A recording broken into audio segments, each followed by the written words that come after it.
Hey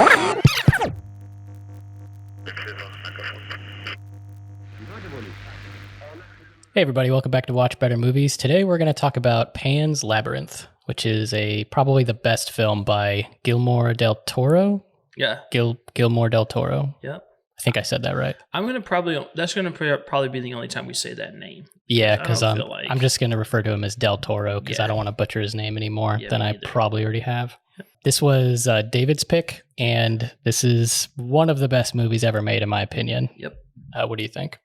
Yeah, I mean, if you watched our last one, this made our top 10 list, made my top 10 list. And it's also, it's a film that I feel like a lot of people will skip over and not watch because of what they think it is versus what it actually is. It's one of those, it truly is a don't judge a book by its cover type of movie. What do you think is the common misconception? That it's a horror film solely, or that it's dark and only dark and not beautiful. This and probably Donnie Darko are the most like student film, or a film student like analyze kind of movies. Like if you're like in high school and you start like a club, like a film club or something, like it's always this and Donnie Darko. What's really funny, way overanalyzed. What's really funny about both those films for me personally is I stumbled across both of these movies by accident. Really? So the IFC channel. The what? Independent Film Channel. It used to be like a cable thing. Anyways. Sure. Right. So IFC only plays independent films all day long. And they like just play these really weird abstract movies. It was where I watched Donnie Darko and where I watched Pan's Labyrinth. And I was probably like 13, 14, 15 maybe when Pan's Labyrinth came out. Maybe a little bit older. Is that when you saw it? Yeah. Cool. Yeah. So it happened to be on TV one night. I was alone. It was like midnight and I remember watching this movie. I thought about it all day long and I thought about different parts of it. Was it all in her head? Was this trauma? Was it really real for her and no one else could see it because she was who they said she was? So I don't know, maybe a quick, you want to give like a quick synopsis of the film for anyone who doesn't know what we're talking about? Yeah, so Pan's Labyrinth has been out for almost 20 years. And it's probably, isn't that nuts? That's crazy. 2006. That's crazy too. Sorry, I don't want you to pause right there. You're fine. But it's crazy too thinking that movie's been out for 20 years and how well the visuals hold up today. Oh, yeah. I didn't even think about that. It might even still be something that people should be watching and being like, how do we do that? For sure. I am shocked every time just how good the production value is, but I also kind of expect that from Del Toro. Have you seen other Del Toro things? Everything. I think. This movie got me into him. The second I saw it, I was like, this guy knows what's up. Yeah, absolutely. And I love his work. I absolutely love it. I haven't actually seen a whole ton of his stuff other than Hellboy and Shape of Water. You seen Chronos? No. Yeah, you should. What's that? It's one of it. I think it's his first film ever. Okay. I'm gonna look that up. Yeah, you should definitely. Chronos, I don't even really know how to describe it or explain it. So recently he did a show on Netflix called The Cabinet of Curiosities. Have you seen that? Yeah, I have. Yeah. I loved it. Yeah, it was really good. It was really, really good. It is definitely a fairy tale. I got kind of Coraline vibes. It's about a little girl named Ophelia who his mother has just gotten married to is he a general? No, he's a captain. He's captain. Yeah. He's a captain of a militia group in Spain in 1944. And what I didn't know is around this time, we were busy with World War II and a lot of the world was busy with World War II. And Spain was actually going through their own civil war, which I had no idea about. Yep. I had no idea that was going on. Yep. And so this is like the tail end of that. And basically the war is over, but he's been tasked, this guy, Captain A something. Vidal, thank you. He's been tasked with like squashing the remains of the resistance. Yep. Also, Ophelia just lost her father. Yep. And Ophelia just lost her father. Now she has this new stepdad, and he is the devil. He is the devil. He is a terrible person. The only thing, and he has no concern for Ophelia at all, her loss. His only concern really doesn't feel like he has any concern or care for Ophelia's mother either. The only real care and concern he ever shows for her is the fact that she is carrying his son. Yeah, I'll get to that. I have a lot to say about that. Me too. Cool. But Yeah, that's a no, that's a great synopsis. I think what's interesting too is one thing. Spoiler alert. Well, before we do that, I should probably say to everybody, if you're watching this or listening to this, if you don't want any spoilers, we're gonna talk about it. We're gonna just go right into it. So if you don't want any spoilers, I don't want to spoil this amazing movie for anybody. So if you want, go watch it and then come back here, or if you don't care. But the opening scene is the ending scene. So yeah, I mean, sort of. It doesn't spoil the whole movie. No, you don't know why we're there. Yeah. You know. Yeah, there's a fairy tale opening to it too, right? There's a book being pulled. Mm-hmm. One of my favorite parts of this film, one thing that haunts me to this day, is the lullaby that's being played in the beginning. I love it. That goes through. How can you not like it? That is the very because it's one of those. As a musician, I love when people drape beautiful melodies with small moments of minors and small moments of eeriness and small moments of tension. And there's something very beautiful and soothing about that lullaby, and there's something very unnerving and dark about it. And what's really cool is at different points in the film, it's used in different ways. When the opening scene, of riding in the car and that whole, we're kind of getting into what Ophelia's mind is like and what she's seeing in the imagination, all those sort of things. You hear the mother kind of just humming it in the background, as mothers do. Mm-hmm. And then you can see certain scenes later on where, we're seeing a little bit more of the horrors of fascism coming to light. And in that reality, you're seeing it turns into a score. There's these big, huge, but it's the same thing all the way throughout. This film is it is dark in nature, tonally, but it's telling two stories at the same time. Yeah, I was going to get into that. Yes. Get into that. I'll hop in with you. So yeah, it's telling two stories at the same time. There are a lot of things this time around because I watched it again last night, and there are a lot of things I noticed this time that I hadn't noticed before. It is really interesting to take two stories, one being very fantastical, one being pure fantasy, and the other like a fairy tale, and the other being harsh reality, and having them parallel and play off each other, and at the same time. That is a very interesting approach to it. Yeah, and very Miyazakian. What I love about the harsh reality that they're pulling of the Civil War, of the fascism, of Vidal and just who he is there is no room for fairy tale. There is no room for imagination. Yeah, and yet there is. Ophelia is this subtle rebellion, And what I don't want to do here as well is be another one of those, like, here's my over analytical, viewpoint of the film. But it is a film that has so many open-ended possibilities and thought processes. I think that was the point. Every single one of these modes is so that you're not overly explaining, and you're giving people an opportunity to experience a different movie. Yeah, and collaborate with you in the process. I think there's nothing more beautiful than to have someone who can have, because you even said yourself, watching it again last night, you drew more experience, new experiences, things you hadn't seen before. And that's the telltale signs of a great film, and a great director. Such a good director. Yeah, man. Every time I see like a trailer for something new he's doing, I always get excited. Yeah. Because of this movie. Great. Yeah, we're hype. Yeah. How much of this do you think is in Ophelia's head? What of this do you believe is reality, and why? So earlier, before we started the podcast, you mentioned that there was controversy around this film. Tons. Is that the main one? Yep. Okay. I figured it was because I've heard that as well. And rewatching it again, I kept that in mind. And I am of the opinion that none of it is in her head. I am of the same opinion. Word. Cool. Yeah. Word. Yeah. Everyone's opinion that believes that it is all in her head, from my understanding, all stems from one of the last scenes in the film where, again, huge spoiler. So this, if you didn't already walk away, this is your real chance to walk away, of where Captain Vidal is finding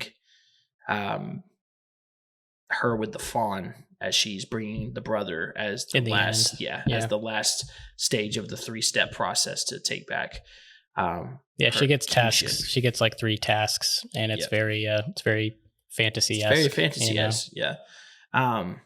And when Vidal gets there, he can't see the fawn. Yeah. She's talking to someone, but he doesn't see. Yeah, so a lot of people attribute that with like, oh, this is a coping mechanism, psychology, right? Like there's all these horrible things going on, and this is her, rationalizing it in her brain. And I personally think that the people who say that are also trying to rationalize it, which is silly because it's a movie. Like, so I have a theory I haven't heard anyone discuss yet. Yeah, go for it. I think Vidal can't see because of the same reason that she can. Why is that? I think he's too evil and too caught up in the real world to experience this other place. And so it's kind of like how, people will say that infants can see, angels and spirit realms and things like that because they're so close to innocence that they haven't yet been exposed to the real realities. I think Vidal represents the worst of humanity as a whole. And so therefore, even if something new is presenting itself right in front of his face, not altogether safe, because that whole world, the underworld that she might be, inheriting is not altogether simple. But it's not this. It's not where she is. I think he can't see because he's too corrupt. That's valid. A lot of people have the theory that Vidal couldn't see her because she drugged him a little bit, and that was obscuring his vision. I think that's a lot too obscure, in my opinion. That's way too obscure, and I've heard that been thrown out so much of like it was the drug, and it was no, he didn't see nothing. He saw both of the humans very clearly, and could not see. So I have kind of 2 theories. My main theory is pretty much yours. Because earlier in the film, there's been 1 or 2 times where she's talking to Mercedes or her mom, and they both said at different times, like, oh, I used to believe these things when I was a girl, right? And so to me, I'm like, I think it's kind of what you said. Yeah, it's like when you grow up, instead of, oh, kids have these fantasies and these delusions, and it's like, instead of that, it's like, what if because they're a certain age, because they're so innocent, and because they haven't been corrupt yet, they're able to see these things that we can't see being a certain age. That's crazy. So maybe describe as well for people listening or watching, like, so what is it how does Ophelia come to see this fawn? Why does it come to her? What's the task? What's the draw at hand? Ophelia is very intuitive. I noticed watching this time, she picks up on a lot. She's not stupid. She's smart. Like there's the thing with the grape that wasn't very smart. But like aside from that thing, like it seems like I'd say she's pretty intuitive for a little girl. So I don't want to get sidetracked. I don't think it's like go ahead. Run another rabbit trail, but I have a thought about the grape too. Oh, go ahead. No. We'll get there. Okay. We'll get there. Yeah. Give a quick rundown for people watching of like, because we've set the setting really easy. Everyone knows like this at this point, where there's a fairy tale world happening in this young girl's head theoretically, but the main setting of this movie is Spain in, what was the time frame? 1944. Yeah. War torn. So World War II, our invasion of in World War II, that's about to end. Yep. And it looks like their war is also ending, which is pretty interesting. Yep. But the fawn, she meets a fawn who I'm so glad, like he looks so good. Looks so good. That's like the production value. That's Del Toro's bread and butter, man. It's like I know, like, okay, if all else fails, his design is going to just smack every single time. Yeah, every time I see something he's done, I'm like, I like it. It's my favorite part of Hellboy 2. Is like Hellboy 2 is a good movie, but the designs of his creatures are just so cool. Yeah, it doesn't shine more than in this film, that's for sure. Absolutely. But like the fawn looks amazing, and I'm so glad he doesn't look like Mr. Tumnus, from The Lion, the Witch, and the Wardrobe. And he's scary. A little. I wouldn't say he's scary. He is though. Like maybe to a kid. Yeah, watch this movie at nighttime. It's a little. I did. It's spoopy, if nothing else. It's a little like. I'm not so sure about. I mean, she steps back a little bit. I noticed. I was like, it's the right response, I guess. Yeah, but he just looks so cool. He was played by the wonderful Doug Jones, who does a lot of like body acting, if that's the term. Yeah. And he didn't do the voice. The original Andy Serkis. Kind of, yeah. Yeah. He does do voice stuff, but like I know he voices in Star Trek Discovery, but he in this and in several other things, he does a lot of really good like body acting. He has an interesting shape, so they can like build around him. Yeah.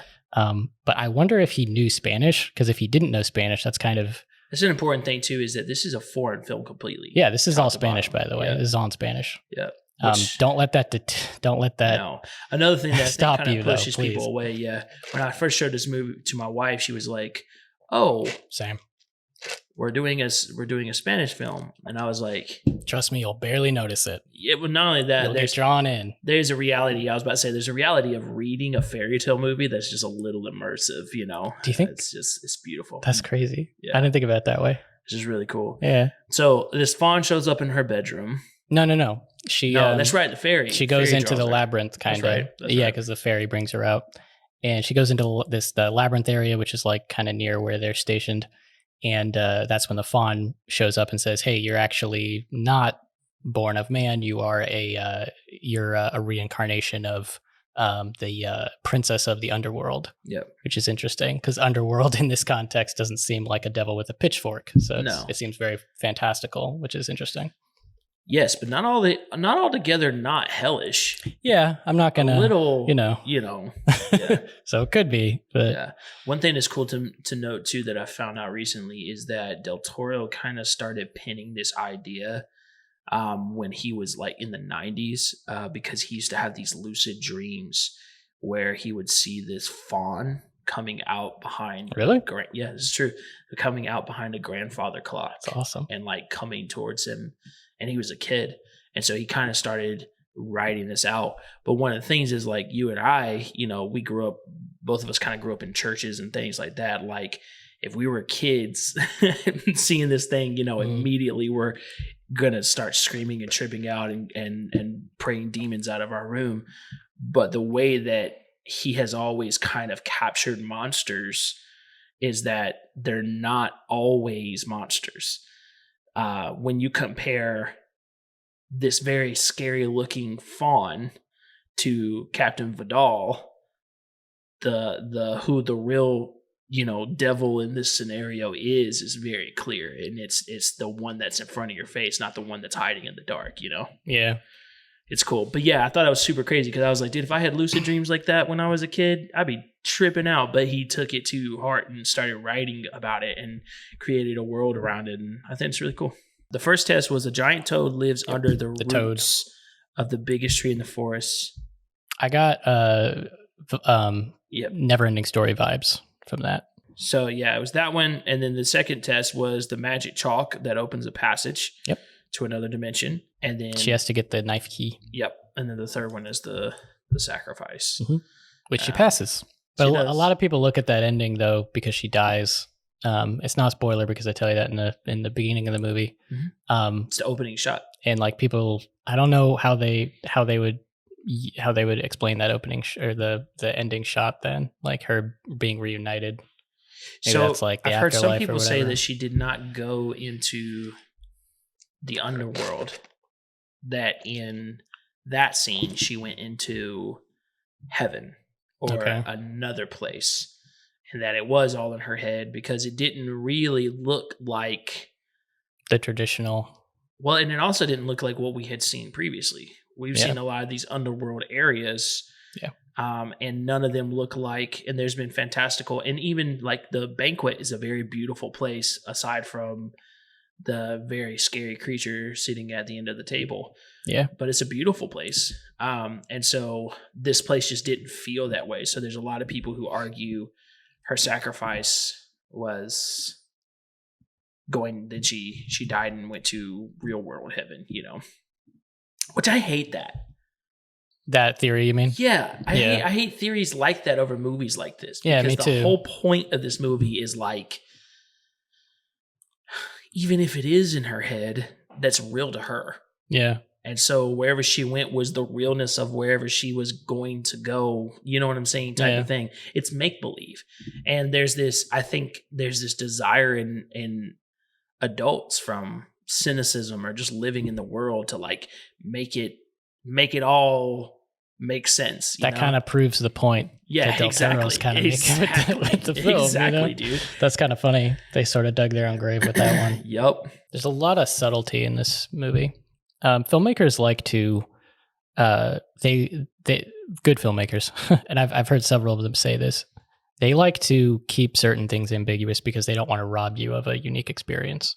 I've heard Tarantino say stuff like that about when he was talking. I heard him talking about Pulp Fiction once, and he was saying like he knows the backstory of like certain characters, but he's like, I don't want to go into that because if someone else has a different perspective, then I don't want to rob the movie. I don't want to rob that experience from them. And I'm a huge advocate of that. I think films should be taken that way, and subtlety is something that is sometimes lost in like modern blockbuster cinema. Yeah. And that's why I like books a lot too, because there's a lot less demand to explain every little thing. I do want to talk about certain subtle things that are there throughout the film that aren't like necessarily like highlighted, not like necessarily like they're a little bit in the background, I guess you could say. They're really subtle, but they're there, and I noticed them a lot more this time. Absolutely. Do you think you noticed them because you were looking for them? That's an interesting. No, I think I've just, when I first saw this film, I was 16, 17, I don't know. But there's something to be said for that too, because I mean, that's kind of the point I was making too of like, anyways, go ahead. The fawn. Did you notice that the fawn changes over time? What do you mean? So every time you see him, he looks a little bit different than he did before. So in the first time you see him, he has a lot of, I don't want to say barnacles. That's not the word. He's got a lot of weird crap all over him. Mm-hmm. And his eyes are cloudy. Mm-hmm. He has a couple more little dots maybe on his forehead. I bet if I like did a side by side, I could probably pick out some more stuff. That would be cool. But I noticed the first time you see him, his eyes are cloudy and all those, he has a bunch of stuff on him and he has more dots. You don't really notice it until the end. In the very end, his eyes are not cloudy. They have pupils and they have whites. And his forehead's a little smoother. He looks younger, and there's less like crap all over him. I don't know what he's trying to say there, but it's something I noticed. Other than I know that Del Toro has said this famously, that when he does make a monster, if you're gonna show the monster more than once, he's under the opinion or the viewpoint that you need to have them change in some way, or else they lose their agency. Yeah, that's true. That's probably true too interesting. For the eeriness of some of these monsters. And now that you say that, there's nothing that shows up more than once outside the fairies. Yeah, and the fawn. Yeah, the fairies and the fawn. I guess that's it. That's really interesting. Yeah. So there's something I noticed. I'm sure you could probably do a whole podcast on just that. That's really cool. But I don't know. I want to say I did notice something similar with like either his hair growth or his horns, that like by the end of it, one of them were like longer. I'd have to do like a side by side myself. That's really cool though. That's interesting. So I did notice that one the first time. This next one, which is way more interesting to me, I did not notice at all the previous times I watched it until this time. Did you ever notice that Vidal is always looking at his watch? Yeah, it took me a while. It took me several views to realize that. He's always looking at his watch. When he's in battle and he's shooting the rebels, he's looking at his watch. Why? Yeah, why? I kept wondering that. I was like, why is he looking at his watch? And then, that's so weird. Yeah, I didn't understand until the end of the film. The end of the film, he comes out with his son. He's been beaten. All his men are dead. The rebels have won. And he looks at his watch before he dies. It was so important to him that his son lives. And he keeps looking at his watch knowing that he's going to die. I think he has a problem with death. He knows it's coming. This is just my subjective opinion. I think he has a problem with death because he knows it's coming. He doesn't care about the way he treats people. He doesn't care about the way he lives, but I think he knows there's a penance coming or something. Yeah. Either that, or he just knows that his time is going to run out. And in some twisted way, his son living is like himself living, continuing. It might have also been like a knowledge of, if I can see it, I'll feel like I have some control over it. So if I knew I was going to die on, September 6th at 12:30 in the afternoon, that gives me some sense of, I at least want to know, I at least want to have some eyes on it. It's really interesting. I noticed that he was always looking at his watch, but I don't think I ever thought anything about it other than like, oh, that's a thing, That's really interesting.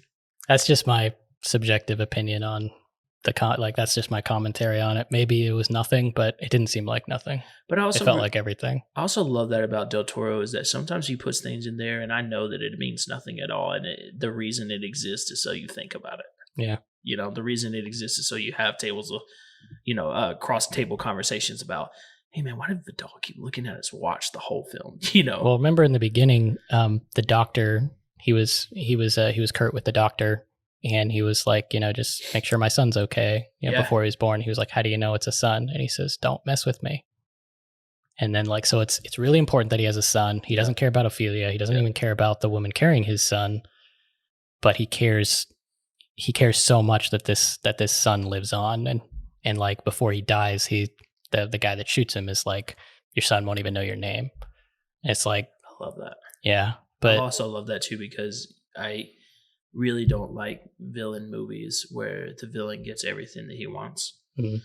I actually really love villain movies where they create villains to be the most horrendous things you've ever seen and make you watch it in gory detail, and then they take everything away from them. One of my other theories was that like maybe the only reason she could see all of this, the only reason she was experiencing all of this and no one else was simply because she was the princess. Yeah. Kind of a boring theory. No, Not as interesting as the other. No, I think it's possible. I think I remember having that thought when I watched it as well, of like, yeah, well, if you're a supernatural being who sees a supernatural world, but you're also a hierarchy of that supernatural being, not everybody's going to be able to see that. Yeah. One thing I also thought was really interesting that Del Toro did was there's some grotesque scenes and very graphic scenes in this film. But most of them, the goriness of them, exist in the side of the human world and not the side of the underworld or the fictitious underworld. There's one scene where like the man at the end of the table with eyes in his hand eats the fairy. But that was also a cause and effect moment. That was the fairy had tried to tell Ophelia, you weren't supposed to eat anything from the table. She picks up the grape and eats the grape, and fairy gets eaten not 5 seconds later. Yeah. That was also Doug Jones, the guy. Oh, was it? Yeah. What a very interesting body. Yeah, he has a weird shaped body. That's really cool. If there's ever like a legit Slender Man movie, he should play Slender Man. I think one last thing I would say on Pan's Labyrinth as a whole is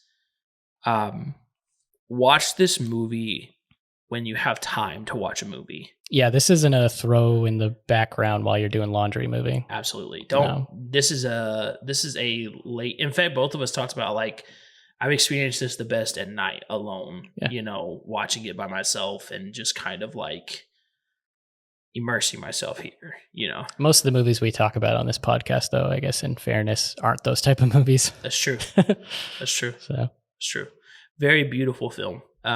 If there's one thing I would say about why you should watch this movie is, aside from all the things that we have said that may... The music. No. No, but seriously, aside of all the things that may deter you at a glance to walk away of, oh, scary monsters, underworld, war-torn, it is one of the most beautiful films to watch from a cinematography standpoint, from a setting standpoint, from the musical standpoint. It's haunting. It'll stay with you for a little while, but in a really, really good way. Very deep film. I love it. Good job, Del Toro. Yeah, good pick, David. Thanks. Thanks. This is a little glimpse into the movies that I like, the weird brain that is my own. This movie was in my top 10, but I argue a lot when I watch it of like... I was thinking when I was watching it, I was like, man, why didn't this make my top 10? It might be my favorite movie. I should put it in there. It's so good. I love that film. At the very least, if we ever make like a top 10 like best movies ever made, like this will probably be in there. Yeah, definitely. we ever do that. I actually mentally making a list of those. Cool. Well, that was our rendition and our thoughts on Pan's Labyrinth. And if you haven't seen it, definitely go watch it. And we'll catch you guys in the next one. Peace.